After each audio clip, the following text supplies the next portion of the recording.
Welcome to the harsh lands of Gloomhaven, recruit. You think you have what it takes to become a mercenary out there on the edge of the world? We are paid to venture into the darkest forests of the region and to step into ancient crypts with the unmistakable stench of death and rotting flesh. Lovely places to earn a name for yourself. Be ready to face cutthroats, undead, fearsome tribes, and dreadful demons from other realms. You didn't find yourself as a mercenary without knowing how to crack a few skulls, did you? Hey everybody, my name is Mandatory Quest and I'm a Gloomhaven content creator on Twitch and YouTube. And today, Asmodee has sponsored me and given me the opportunity to show you guys a sneak peek look at the upcoming campaign mode, which is the hotly anticipated final patch before Gloomhaven Digital is finally released to everybody, and it brings it up to that full tabletop experience. It's been a long 2 years of development with this game, and I've been involved with the game since the day it came into early access, so it's great to see that we finally got the full release coming up soon, and the campaign's looking really good, and I'm just so happy that I can share with you today the first couple of scenarios and the first sort of starting steps in the campaign mode. Well, okay, we don't have long, so let's just jump straight into it. So today we are looking at the campaign mode for Gloomhaven Digital, but I did want to just briefly mention the Guildmaster mode. This is the mode that we've had in early access up to this point. It's been very good and a very good playground for trying to trial out all of the different characters. It has a lot more freedom than the campaign. You can play all of the characters for as long as you want. You can reset the mercenaries to try different strategies, get different cards. You can get lots of items, mix all of that up, get loads of gold to enhance everything. So you just get a lot more freedom to really kind of explore the core mechanics of Gloomhaven as a game in the Guildmaster mode. However, the campaign is really where a lot of people are at because the story is much more developed. It is more of a linear progression system, and it is the like-for-like campaign sort of tabletop version of the game, which a lot of people have been waiting for. So today we are looking at the campaign, but I did just want to give a shout out to Guildmaster because that has been a very excellent mode in early access up to this point, and it's a great way if you're a returning player to maybe play a couple of characters maybe you didn't get a chance to play in your tabletop campaign or in your campaign mode, for example. So here we are on the main map screen, and we've got our two characters here. We've got our Crack Hut and we've got our Mind Thief. I'm just playing solo today and I'm playing two characters, but this game is fully co-op up to 4 players. So you could play 4 people, each controlling a mercenary. You could play 2 people, each controlling 2, 3 controlling 3, 1 with you controlling all 4. That is also possible if you want to play solo with 4 mercenaries. It is a very good co-op game, and the implementation is done very well, so I can really recommend it as a cooperative game. But as we go into our characters here, the big changes you'll see if you're coming from the Guildmaster mode is we now have the personal quests, which we have here, which is the Thin Places, which is complete 6 side scenarios for the Crag Cup. Sorry, I'm blocking that a little bit with my cam today, but that will be better when we get into the scenario, I promise. And we've got unlock the Eclipse. You can just about see it there, but the Eclipse, that's how we unlock some of the extra classes in the game. If you come from the tabletop version, this should all make a lot of sense to you. Same for the Mind Thief. We've got Seeker of Zorn, and we unlock the Squid Face and the or the Cthulhu sort of character by doing that. I almost said the actual character name there. I'm going to try and do no spoilers here for you. We've also got level 1, which is our party level at the top here. We got our reputation. So reputation is to do with the different events and things and how we react to them in the game. If we have positive reputation, then we get some discount at the shops. If we have negative, then we actually have to pay more at the shops. However, you can unlock a class by going all positive or all negative. So you can decide whether or not your party wants to be good or bad. That's completely up to you. You've also got the Gloomhaven Wealth level. Now, this is just prosperity. So if you come from tabletop, this is the prosperity system. So what happens here is that as you increase the wealth level of Gloomhaven by gaining prosperity, once that level starts going up, better items get unlocked in the shop. And also the new mercenaries that you bring in can be bought in at a higher level rather than you having to start at level 1 every single time. So that's a brief overview here. We can also go into Gloomhaven Town, if you like, and here's the map, faithfully recreated from the board game. I'm really impressed by the way that they've done this. It very much feels like the tabletop version of the map to me, which I really like. And we've got all the different places we can go to. We've got the merchant, which we can go to buy things, which will be a pretty good idea. We should pick up a couple of items for our mercenaries. We've got 30 gold, which we start with. I think what we'll do is we will start off with some boots. So let's get some boots.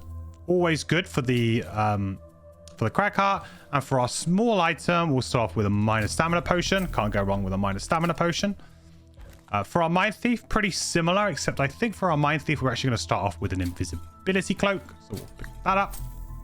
And we'll also go for a Stamina Potion because, of course, Stamina Potions are very, very strong pretty much on any character. So there we go. So now we're fully equipped. Also, while we're in the city, once per sort of visit to the city, we have the opportunity to do a city encounter, which is an event that happens in the town, which usually is good, could not be good, but will give you opportunities to improve your reputation or not improve your reputation if you like, potentially get some gold or XP, potentially even unlock new scenarios, new missions, things like that. Lots of things can come out through this deck, and there's a lot of unique events that can only come up one time in this deck. So definitely worth always resolving a city encounter when you're at the Gloomhaven Town.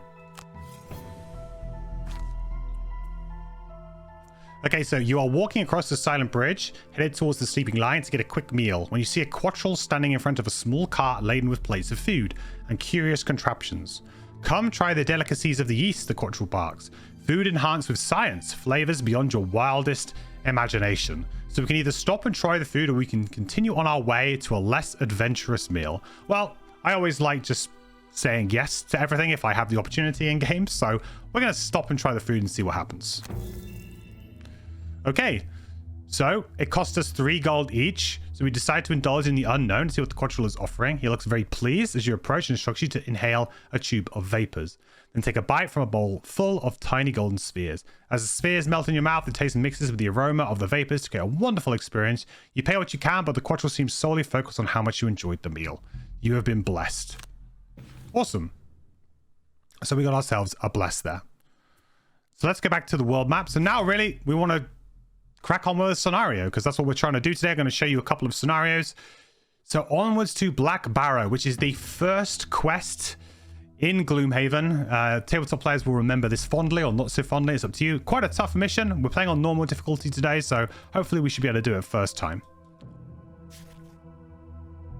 Everyone needs to eat. Whatever your reason for coming to Gloomhaven, out here on the edge of the world, that simple fact is never going to change. A mercenary can't fight on an empty stomach. So I'm happy to say that the narration in this game is very good, and all of the kind of key story text and narration has been voice acted, and it's very good. One voice actor does everything, and I think it suits the game very, very well. So when Jexera, a Valrath woman wearing a red cloak and enough gold jewelry to keep you fed for a decade, approaches you in the Sleeping Lion and offers to pay you 10 gold coins to track down a thief and retrieve some stolen goods, well, seems like as good an excuse as any to sober up and start paying off your tab. This thief has taken some important documents, says the red-skinned merchant, her tail whipping about in agitation. I don't care what you do to him. Just bring back what is mine. Based on Jexera's description, it was easy enough to knock around a few alley thugs and get a location of the thieves' hideout. You don't find yourself as a mercenary way out in Gloomhaven without knowing how to crack a few skulls. So your target is the Black Barrow. Sounds like a lovely place. It does indeed. So as we travel to missions, we will always also resolve a road event. So you'll also get a road event. Road events generally have more of an opportunity to be bad as well as good. So city events, generally speaking, are usually pretty good. Road events, not so much. There could also be some bad things happen to you with road events. So not far outside Gloomhaven, you look up to see a large bird flying overhead. Something is odd though. Its movements are jerky and there is smoke billowing out of it. Then you see it plunge into a sudden nosedive and crash to the ground off in the east. You rush to the scene and find a limping, soot-covered quattrel kicking a giant winged contraption made of leather and metal. Curse this wretched thing, he yells in frustration. I thought I'd worked it out, and then I suddenly lost pressure in the piston chamber. He looks at you. You there, wonderful timing. Help me get this thing back in the air. There is no time to waste. So we can either do whatever the Quattro says or demand an explanation before you help in any way. Now, we'll try and be nice, I think. Probably would be a good idea to try and be nice and help. But also what happens with the road events is that sometimes, and the city events, depending on who's in your party, you may get different results. So we don't particularly have anybody in our party who is good at this type of thing, about helping him fix something. For example, if we had the Tinkerer, who is also a Quattro, could maybe have helped here more. You don't know that going in. You're just going to go in blind. So sometimes you might want to make a decision based on who's actually in your party at the time and whether or not you think it's based on their strengths. But to be honest, in this situation here, I think we're just going to try and help them, even if we maybe not very good at that type of thing. Okay, you set the wings and bang out a few dents while the Quattro repairs his pressure problem. In under an hour, the Quattro declares the contraption airworthy and jumps in the cockpit. You stand clear and watch in awe as the thing begins flapping wildly, then sputters forward and lifts off the ground. Unfortunately, the flight is short-lived and the second crash is not nearly as forgiving. You find the Quattro dead on impact, and there's nothing more to do except harvest the machine for valuable parts. Or maybe not so much of the good ending. Maybe that wasn't the good ending, huh? Well, we got 5 gold, so sure, we'll give 3 to our cracker. Take care of these unfortunates, your target says, backing out of the room. You can vaguely make out his silhouette as he retreats down a hallway and through a door to his left. Okay. Well, it's not every day we get people stupid enough to hand-deliver their valuables to us, grins one of the larger bandits, unsheathing a rusty blade. We'll be killing you now. I don't think so. Joke's on them. If you had any valuables, you probably wouldn't be down here in the first place. Very true. Okay. So let's see how we deal with this room. So we've got an elite, bandit guard elite. We've got 2 regulars. We definitely want to kind of get stuck in and stop this guy from acting. The elite is the scary one with the shield 1 and the higher attack. So we want to try and stun that guy, I think. So we're going to go over here and attack, I think. We're going to have Rumbling Advance. This is a really good Massive Boulder, potentially. So I think we can get stuck in with Rumbling Advance and Massive Boulder on this character, too. So let's run over here.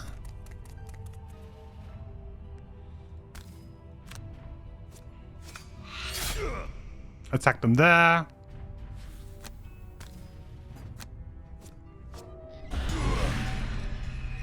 Okay, good. So now this guy's stunned up. Won't be able to do anything. Exactly what you want, really.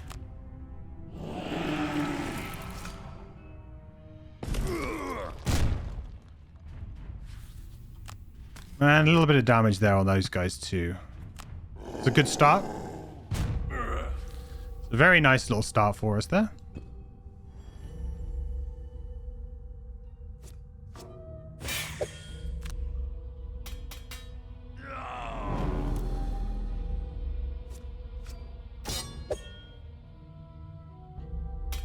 Okay, well, I was kind of lucky with the miss. This strengthener is a little bit scary, so we're going to have to deal with these guys, I think. Try and make sure that we can kill them. So now would probably be a good time to use Frigid Apparition on this guy. And potentially we could use this to heal ourselves up for some damage that we just took. I like the idea of trying to use Dirt Tornado on these guys, but this one shield does make things a little bit tricky. I think we can probably make that work. So if we drop back a little bit.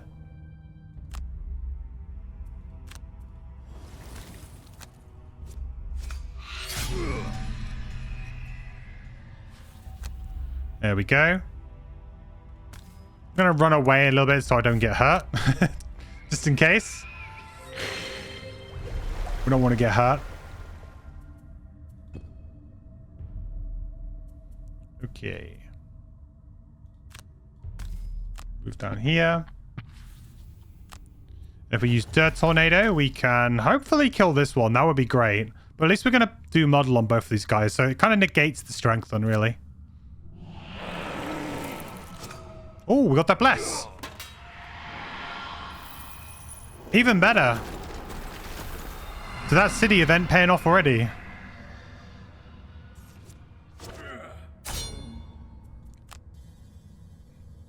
Well, that was great. That was really good. Okay, so we've actually got a great start to this room. So we need to keep trying to gain experience points on this crack heart, though. Easier said than done.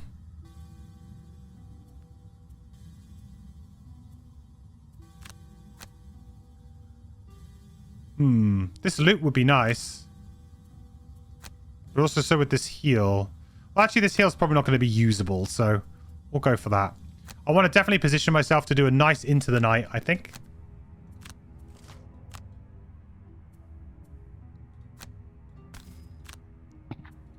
Kind of hoping that this kills him. Let's get a +1. There we go.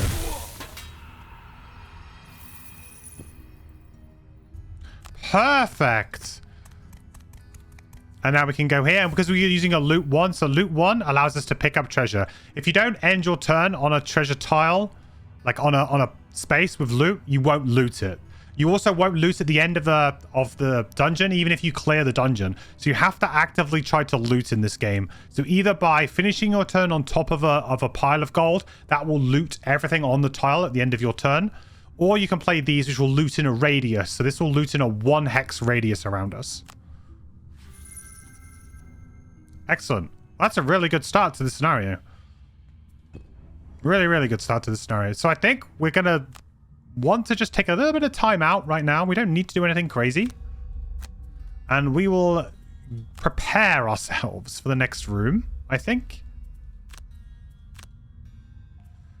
So we'll play backup ammunition, which is a very good card, allowing us to improve our ranged attacks in the next couple of rooms. And we will get ourselves into a nice position. We'll play the Mind's Weakness. Now, this is an augment, which is this character's sort of special trait, is that she has augments. And that gives her some bonuses while she has it active. So this will stay out in front of us and give us an additional +2 attack for the rest of our attacks until we either replace it with another augment or we manually discard it, because sometimes you might want to discard it to play it again at a later date. So, but that gets us 1 XP for just playing that, which is nice. And then we can literally just sit here. Nothing else to do. So I think now is a good opportunity to long rest. Even though we have cards in our hand, now is a good time to long rest, because we're about to open a room. And we don't want to be opening a room and then having to immediately take a turn with no cards in our hand on the Mind Thief. Or just 1 card with the crack heart. So we'd have to short rest. So now is a great time to rest. Always good to plan your rests around opening doors. Now we need to get XP, right? Well, Earthen Clock does not get us much XP. It's a bit trickier to get, so let's get rid of that. We definitely want our big XP cards. And in terms of what we can get rid of here, it might be nice to get the rat out at some point. That could be some good XP. I definitely want to keep my loot cards, though. I need to have 5 or more total cards in my hand. Okay, so actually I don't want any of the kind of burns, do I? Burns are kind of bad. I think I will get rid of Gnawing Horde.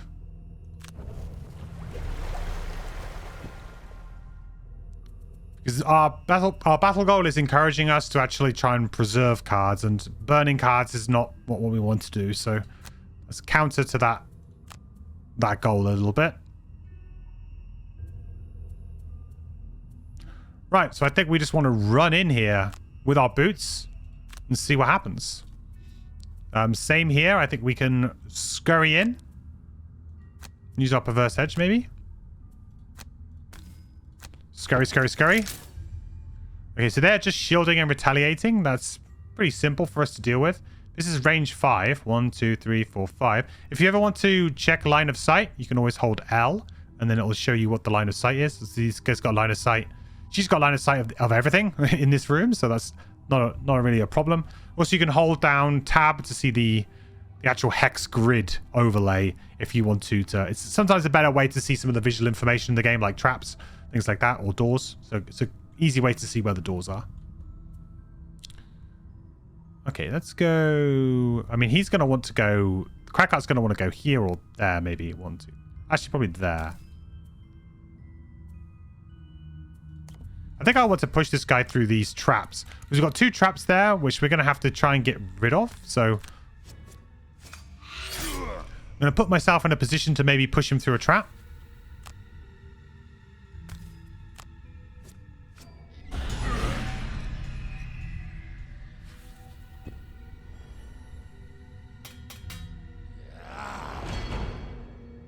We'll stun this guy so that he doesn't actually do his shield or retaliate. That's kind of important here. We want to be able to move straight in here. We have got... Opposing Strike is one of those cards that I can never quite line up. I like it, but it's very hard to just line up sometimes.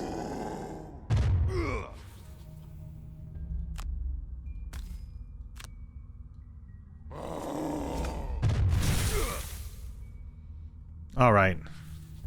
That's good, because now our Crackheart will tank this this enemy here, which is... We definitely want our Crackheart to be tanking because of the 10 health. And she's got more cards. He's got more cards as well than the Mind Thief. Mind Thief doesn't have that many cards. Okay. Need to concentrate on getting some more XP. We've only got 3 so far. We need to get 13, which is a lot. But we are about to start doing... Potentially, we're going to be able to start doing our backup ammunition, which would mean things will start to add up quite quickly for us, hopefully. Okay, we'll use Crater there, I think. So we've got Fearsome Blade to push him through a trap. Potentially into the night to go invisible if we miss in some way.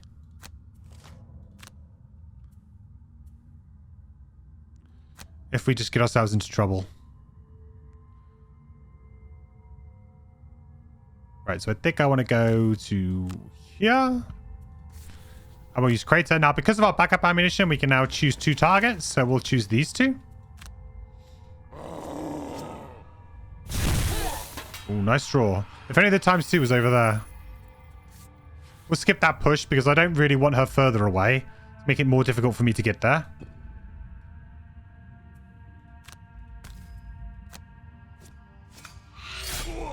All right. Looks like we didn't need the push.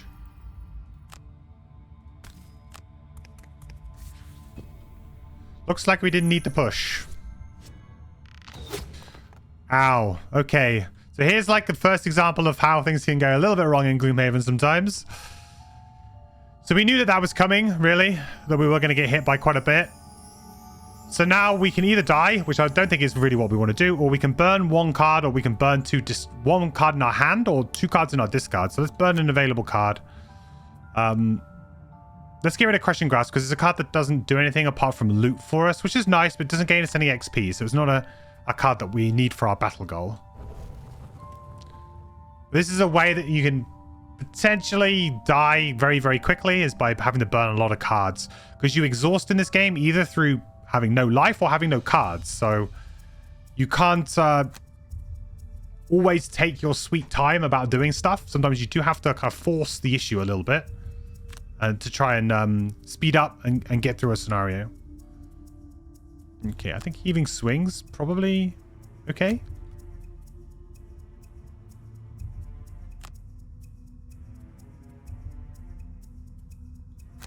One, 2, 3. I can actually get there with this, I think. Oh, 16. Oh, no more +1s. Wow. Luckily, that was not as big an attack, but that's still pretty bad. Yep. The 16 initiative really did us there.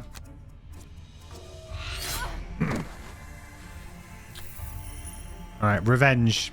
I am trying to go through this a little bit quicker for you guys today because we haven't got much time. So I am trying to go through this scenario in a fairly speedy way to try and show you as much as I can of the game in the hour that we have. So we're in a position where we could probably long rest. I think we probably should. We could move a little bit closer, then long rest. I think I like that because we know we're going to want to be on this hex eventually. So we may as well move there. We can also then just get this loot, which is nice. And in fact, we can even get an XP here by playing our Withering Claw. Change our Augment over to that.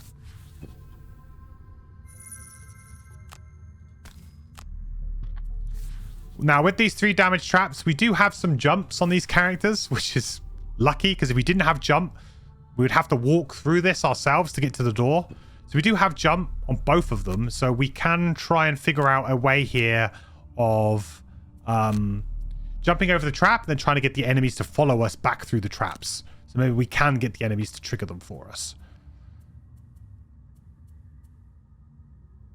I would say get rid of Rumbling Advance, but the heal is really what we need right now. And also, it's one of our only ways to generate our Earth element reliably. So, Heaving Swing is probably one of the weaker cards because we can only get XP if we can hit him into an obstacle. Now, I know there are obstacles in the next room, but I don't know if we'd be able to actually use this. So, it's a bit situational. We might not get to do it. All right, let's get rid of Scurry. Okay, well, we know we're going to want to heal ourselves here a little bit, I think.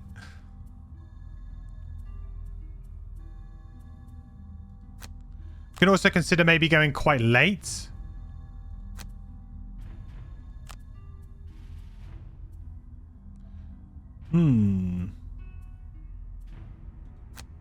Yeah, maybe we can try and open the door with the Mind Thief and then Crater and jump in. We want to burn cards for XP. We are really behind that curve. I think that's going to be a very difficult one to do now. 1, 2, 3, 4. That gets us to the door.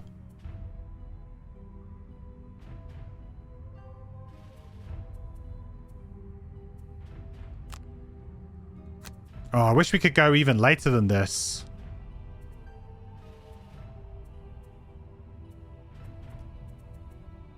I really want to play the Mind's Weakness. I really want to play Feedback Loop in the Mind's Weakness, but that's not a good combination of cards right now.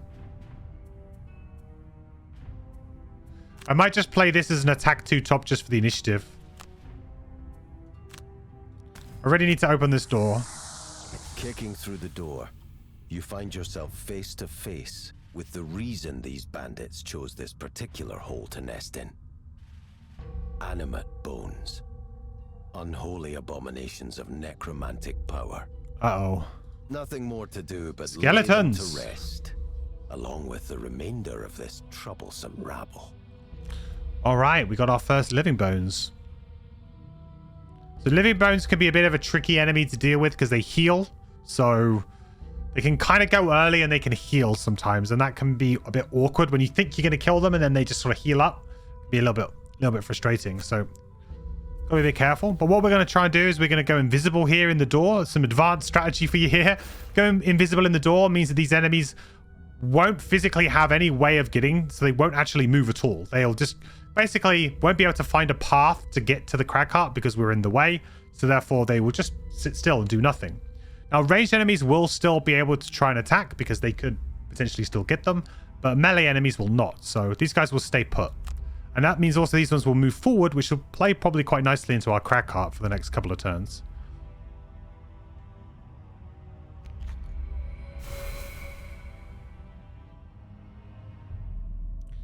What I might do is I might actually get feedback loop back here. Bit strange, but I would really like to go late on a late move next turn, so. Right, these guys are placing down extra traps. We might have some use for those.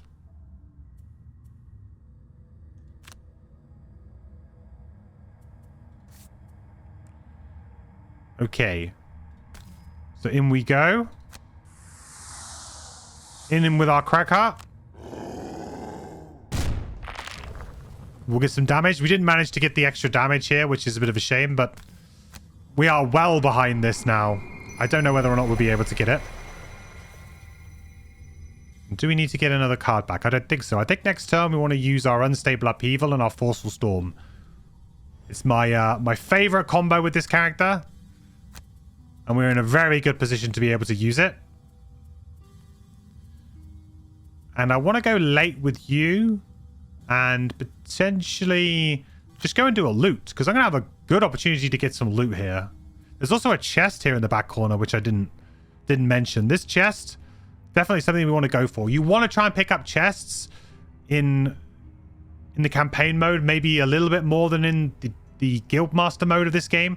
because the chests are set and they can be traps. It is possible for them to be traps. They could also be gold. They could be an item. They could be even a scenario. So it is really worth picking them up.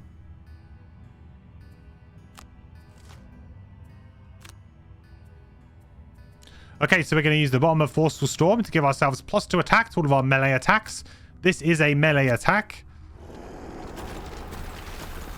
So we are going to attack for 3, 4, 5. And with this to target 2 hexes away. So now we can get all of them. This could be a very quick scenario if we pull this off. Oh, okay. We're left 1 alive. That's good, because if we had killed all of the enemies, we wouldn't be able to go and get this. So we need to keep this Bandit Archer alive. That's for sure. This Bandit Archer must live while we pick up all of the loot.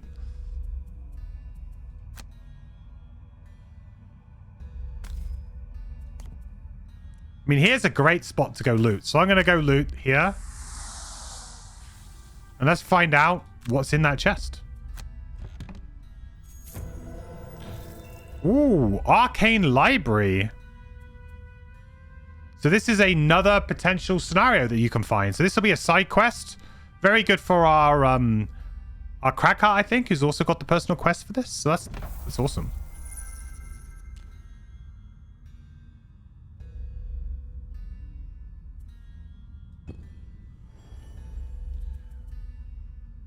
Right, so we just need to be careful here. We need to just make sure that we get our loot.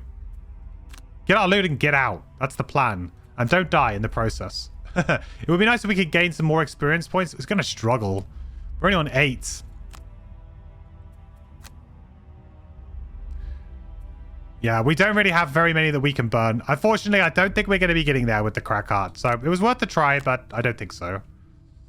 Have 5 or more. Well, we can definitely achieve that nicely here.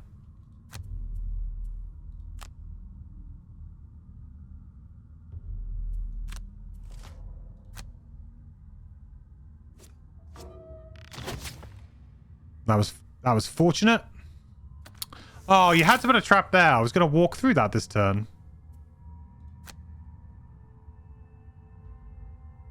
That's another good loot 1 spot there, so... I think I'll leave that for the Mine Thief.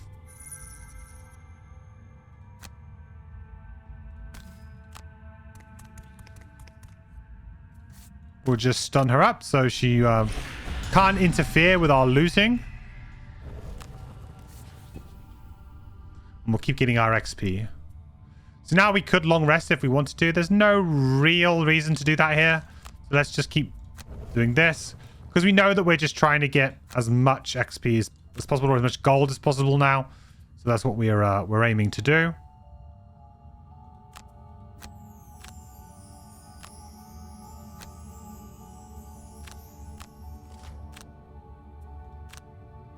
I need to be a little bit careful about burning cards. We've got 1, 2, 3, 4, 5, 6. Yeah, I think we should be okay. Burn 1 more. 2 XP.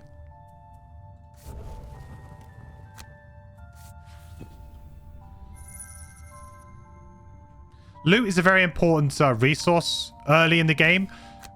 Because the most beneficial thing you can do for your character early on in the game, especially in the campaign mode, is just to get a couple of complementary items. Really helps you out. Just having stuff like boots for movement, and we'll some armor items as well potentially, and some other like damage based items just really makes the game a lot easier for you. So gold is very, very important early game. Very, very important early game.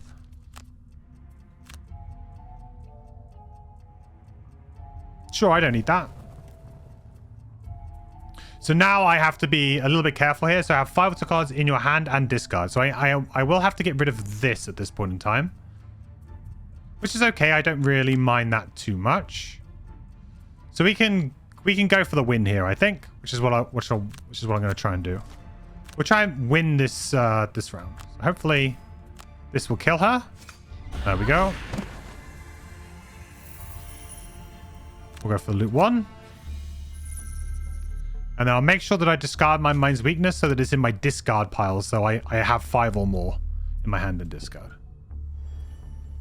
Okay. And then we'll move to here. We'll pick up this loot. And there we go. Black Barrow. Our first scenario finished.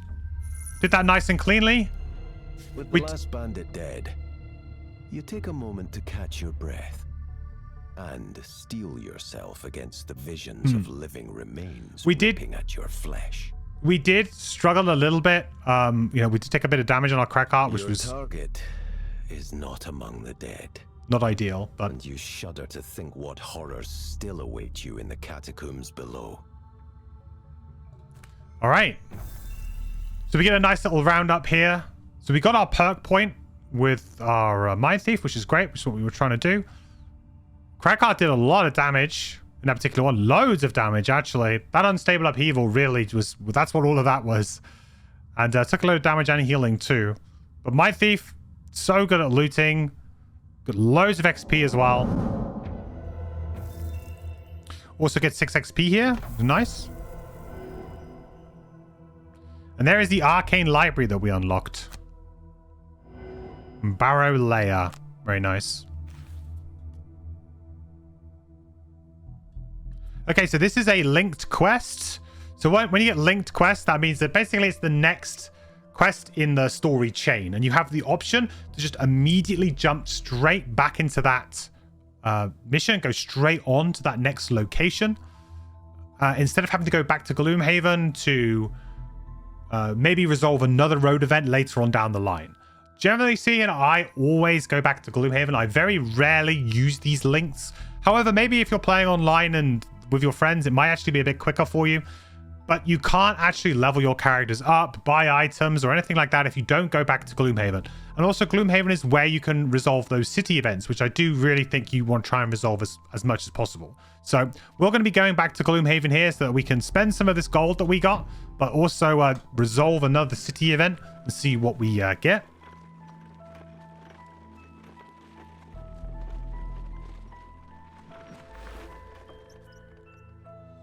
Okay, city encounter.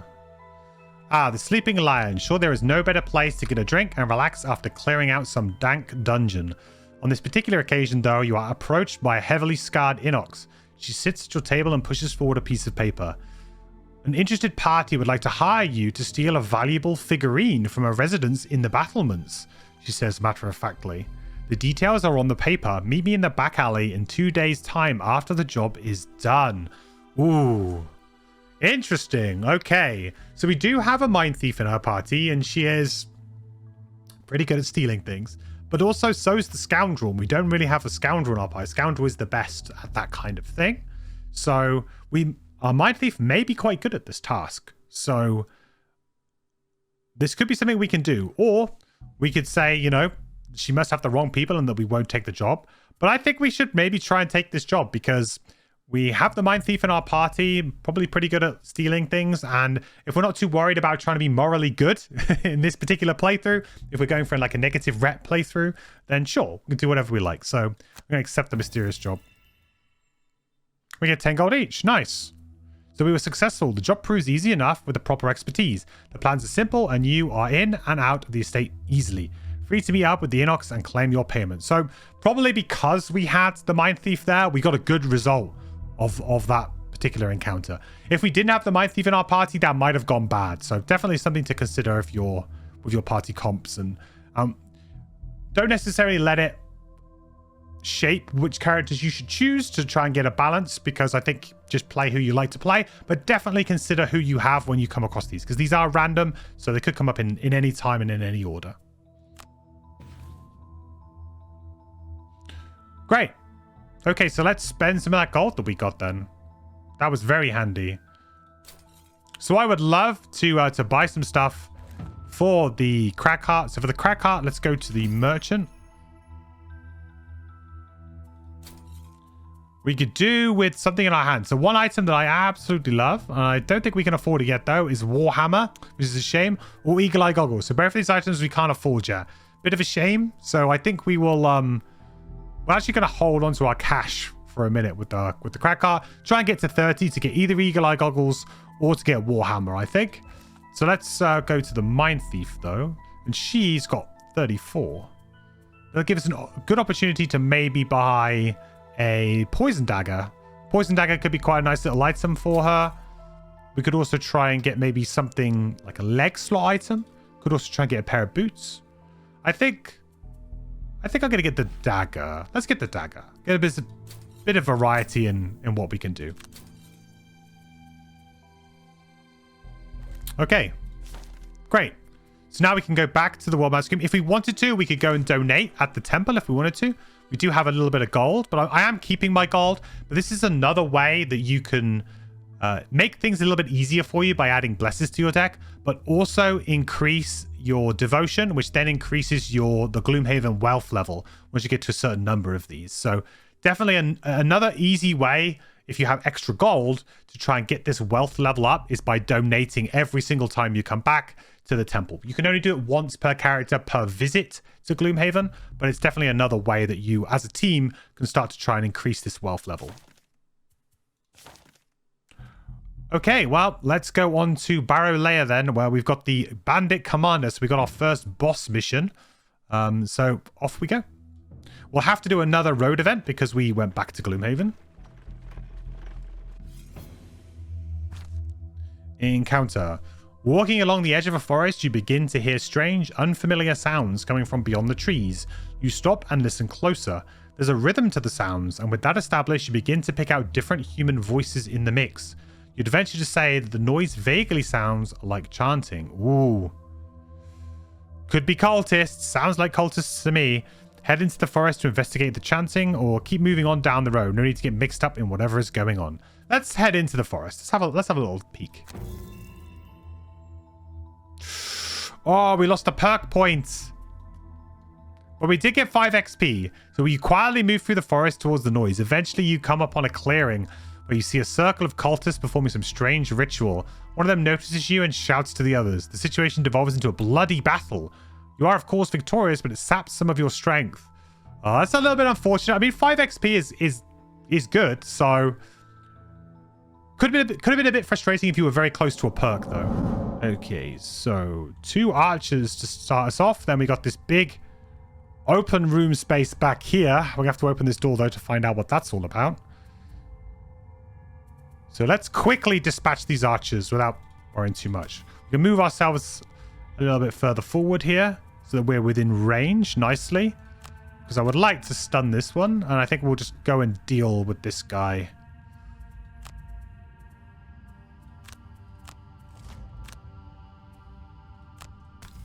Get you stunned. And we'll get our Mind's Weakness Augment out nice and early. So all of our melee attacks will be improved from now on.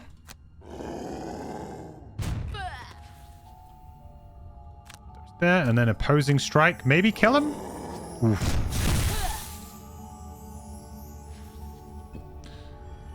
You can see why you'd want to upgrade your perk deck. You know, if we can start drawing positives more often than negatives, you start killing things a lot quicker.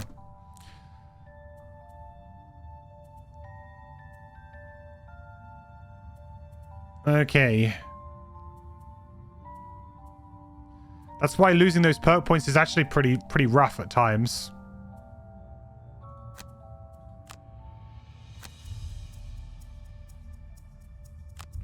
Okay, we'll push him and we'll try and heal, I think, here.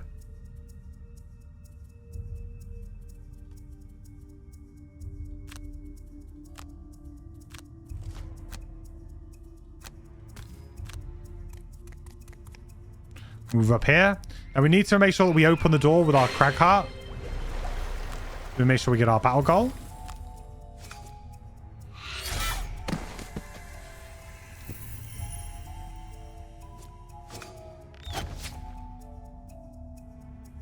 -2. Hopefully this will kill her. Yeah, there we go. And now we don't even have to move on to that spot. We've got a lazy loot. And we're in the right position to open this door. So that was nice. We did it all in 2 turns. That is ideal. That's kind of like exactly what you're looking for, really. So now I need a good way of moving into this room in a nice aggressive fashion. I want to keep Unstable Upheaval at the ready for when I do need it, which will be soon.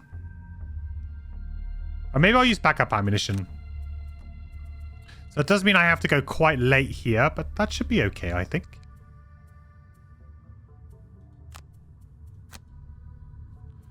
Right. We've got our boots to give us an extra +2 if we need it. A large crypt littered with coffins. Ah. At the back stands your quarry. He fits the description. But there is something previously unnoticed in his eyes. A dark, otherworldly force. Who are you to think you can interrupt the work of the gloom? A dark energy engulfs his hands as he speaks. Ooh. I will show you what you are okay.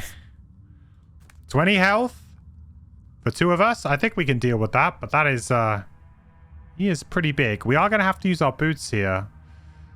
So he is doing a move 3, attack 3. What this boss does is his special condition is that he will actually open these doors. So one of his special abilities is to go to the next door and open it. So he starts here, then he goes kind of round clockwise. So this is the first door that he will attempt to open, and there are more enemies inside these rooms. So really, we want to try and kill this guy as quick as possible, because that would be the best way to make the scenario shorter and easier for us, if you like.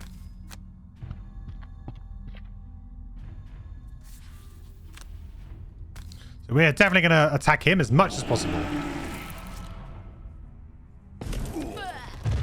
Get some damage in there. He is also immune to immobilize, stun, and curse. So that poison dagger that we bought could come in good use here. Get poison up on him. Ooh, that was a good draw. Okay, we are burning cards. I don't mind burning cards too much here, though, because we are kind of trying to aggressively finish this guy off as quick as possible.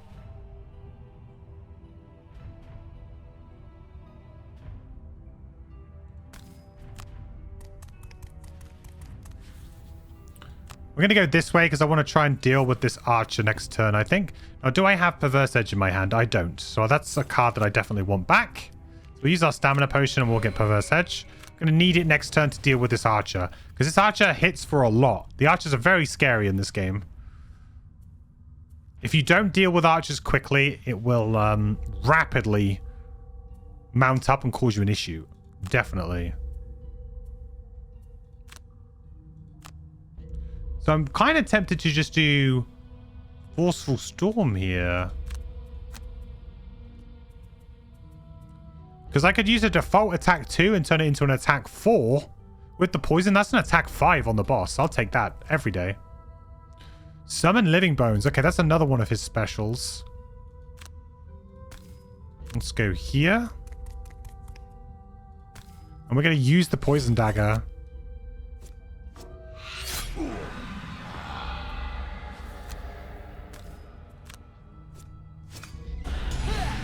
And we'll stun up this archer so that she can't cause us any trouble.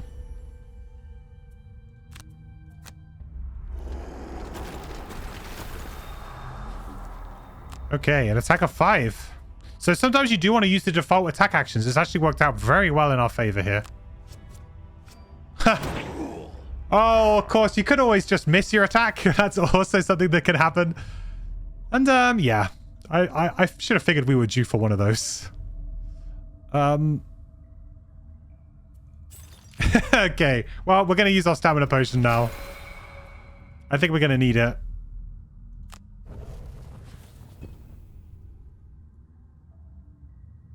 Here comes the skeleton. So we do have to kill all enemies. It's all revealed enemies. So if he doesn't open these doors, then we can finish this nice and quick. But it's going to be tricky now.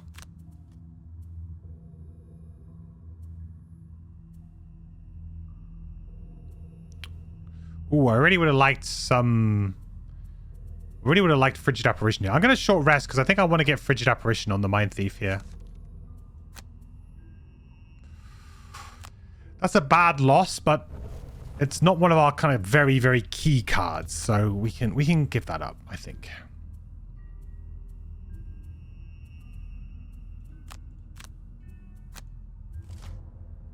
Okay, he's finally drawn it. Move to the next door and reveal room. Okay.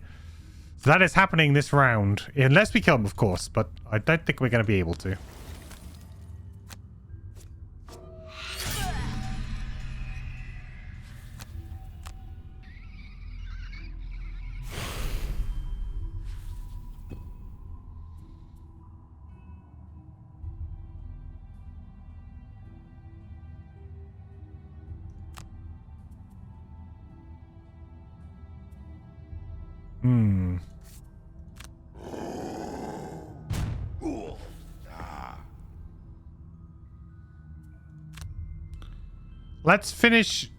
Let's finish this archer off. I don't want to have to deal with her next round, so. Oh no! I should have attacked the boss.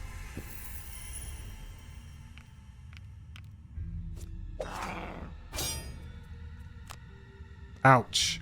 All right, here he goes.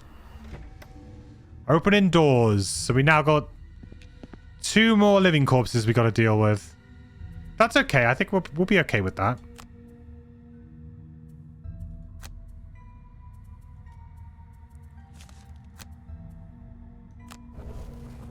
Oh, Heaving Swing would have been good there, actually.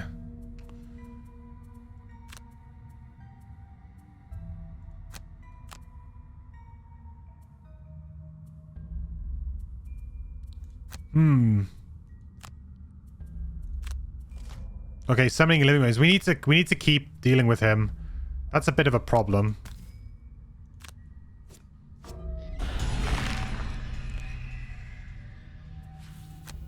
If he keeps summoning things, that's also really tough for us. Really very tough for us.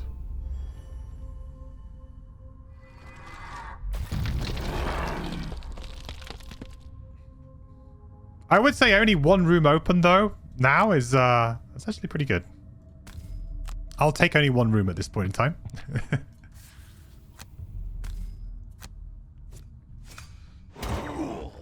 Alright, hopefully we can kill him next turn. He's only opened 1 room. Of course, there might be something good in these rooms, like there could be treasure, so we might, you know, want to actually look into these rooms ourselves.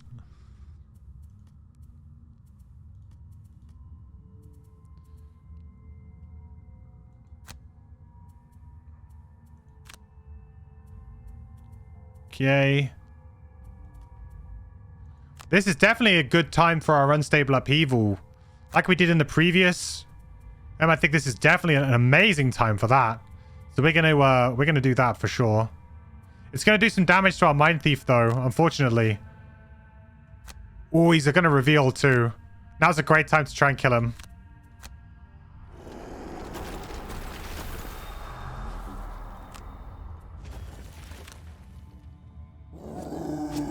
We missed! No!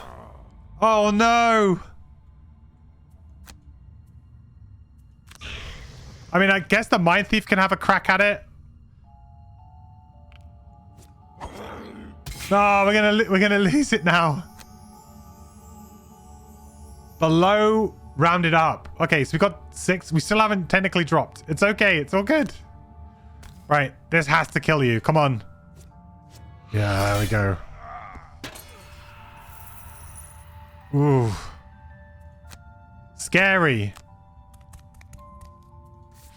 You can see how quite easily this scenario can get out of hand if you don't if he draws that card in quick succession, like several times in a row, it'd be very hard. But now we just need to finish off these guys, and then we got the end of the scenario in the bag. Perfect.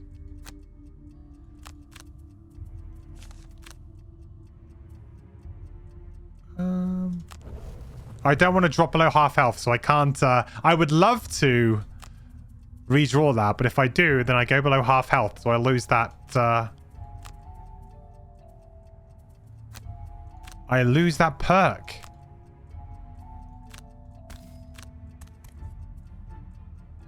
Oh, I should have done the perverse edge first. That was a bit of a slight mistake. Now I'm going to be attacking at disadvantage, which... Yep. Maybe I could have done some damage there. I guess it was still pretty unlikely with the shield 1, but... You gotta try these things. Wow. Okay, in attack 4, I can't really afford to go close to him. We'll sit here and we'll have to go in next turn. There we go. Okay. It's all about just getting the loot now. That's all we want.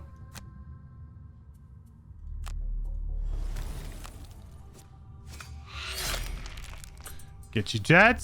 Get our XP. And... Sure. Summoned enemies don't drop gold, if anyone was wondering. But if an enemy was summoned, it will not drop gold. So only enemies that are sort of predetermined to be there, if you like, will actually drop gold. Got him. Whew. So actually, even though we got some bad flips, we dealt with that scenario very quickly and efficiently. He only opened one of the doors that he could have possibly opened. He could have also opened another 3. You know, there was 2 enemies in this one. If there's like 2 in there, 2 in there, 2 in there, it could have been a lot harder. So it goes to show you how important like planning is sometimes in this. Just going after the boss. Even though I played a little bit recklessly by going a little bit kind of aggressive there, I managed to get in before. Because if I had missed one of those attacks right early on, if I didn't manage to get him to that 4 health, he would have opened this. Then he maybe could have gone over there. It can make things much more trickier for you. So a good scenario, and I think that worked out very beneficial for us in the end. Sifting through the carnage left by the battle, you find a cache at the back of the room containing the scrolls you were hired to collect. Lovely. You can't help but rifle through them a bit, but find that the writing upon them is in some unknown archaic language. One thing that does jump out at you, however, is a map of the northern countryside. A bend in the Still River is clearly marked as a point of interest. Contemplating whether you want to find out more about this so-called gloom, you decide that the spot could be a point of interest for you as well. Sounds like a lead. But that can be forgotten for the moment. You pack up the papers and head back to Gloomhaven to collect your reward. Great. There we go. So a pretty efficient scenario for us there, actually. Killed a lot of enemies. So 4 enemies killed by the crack heart, 39 damage done, damage taken. Gold piles. We didn't do so great with the gold. I think we could have maybe done a little bit better. But also we didn't open many of those rooms. So they would have had enemies inside them that would have dropped loot. Or there could have been loot piles just on the floor in there. So by finishing that scenario quickly, we do maybe pass up on some potential loot that we could maybe have got our hands on. But I'm pretty happy with that. It's a difficult scenario, so you're pretty happy to finish it as quick as possible. So, well, there you have it, guys. A sneak peek at the Gloomhaven campaign mode in Gloomhaven Digital. Thank you so much to Asmodee for sponsoring this video and giving me the opportunity to bring this to you. I really appreciate it. And it's been great to work and stream and make content for this game over the last 2 years of early access. And it's a completely unrecognizable game, in my opinion. So if you are somebody who maybe got this early on in early access and were waiting maybe for things to improve, I can tell you now that the things are at a really great point. The full release is October the 20th, which will include this campaign mode, and that will be when the game is out of early access. There's a lot of content here. There are hundreds of hours worth of content. I myself have played over 1,200 hours of this game, and I'm still not tired of it. And I still haven't even started playing the campaign. I've only been playing the Guildmaster mode. So it's a really great version of the game, and I think people are going to really appreciate it. Thank you all so much for watching. I really appreciate it. If you do want to come see me again, I'm over at twitch.tv/mandatoryquest. I will be streaming this game a lot when it comes out. So come hang out on the 20th of October for the launch stream, because I'll be there. Also, you can go over to my YouTube channel, which is youtube.com/mandatoryquest, where I make guides for all of the different characters in the game, different elements of the game, lots of different movement guides, enemy guides, things like that. So if you're interested in learning a bit more about the game, you can also find all of my information over there. Apart from that, guys, thank you so much for watching. I hope you enjoyed it. I will catch you hopefully next time. Bye.